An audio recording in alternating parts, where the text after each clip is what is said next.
simultaneous elections and it's significant in current scenarios. Meaning, simultaneous election is means to organize the parliament elections along with the all states assemblies. Benefits. The first benefit is that it will reduce the expenditure for organizing separate polls. The second benefit, it will reduce the unnecessary involvement of administrative machinery. The third benefit is that the simultaneous elections will benefit the governing system because during the separate elections, the whole machinery involved in the poll procedure that affected the governance service. The fourth benefit, the education system also be benefits because during the separate election, the most of the government teachers were involved in election duty didn't fully focus on their job. So that is the benefits of the simultaneous elections, which were demanded by the political reformists for several times.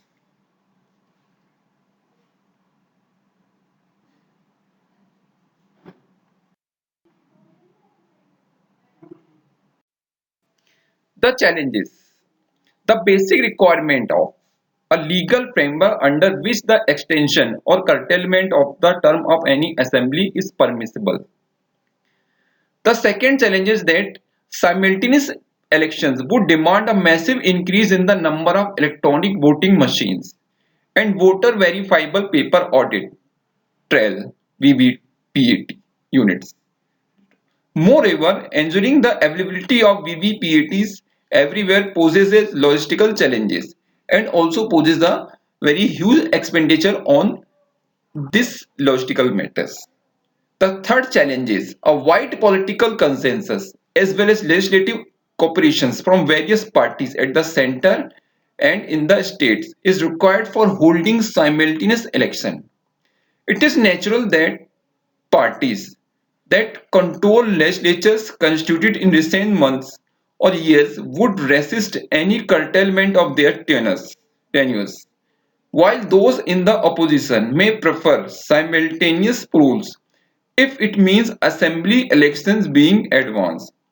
So that is, it is not only the challenges for our uh, for our democratic system, but also be against the views or opinion of the peoples who were recently elected their choosing government or favorite government. That is the main challenges. The conclusion.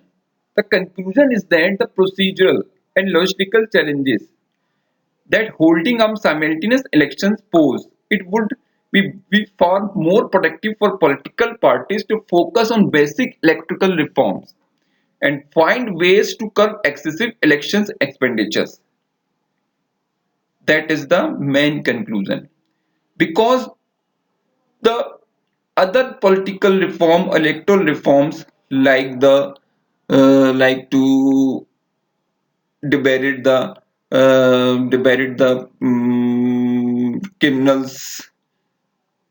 criminal personality in the elections process. That is the main political reforms.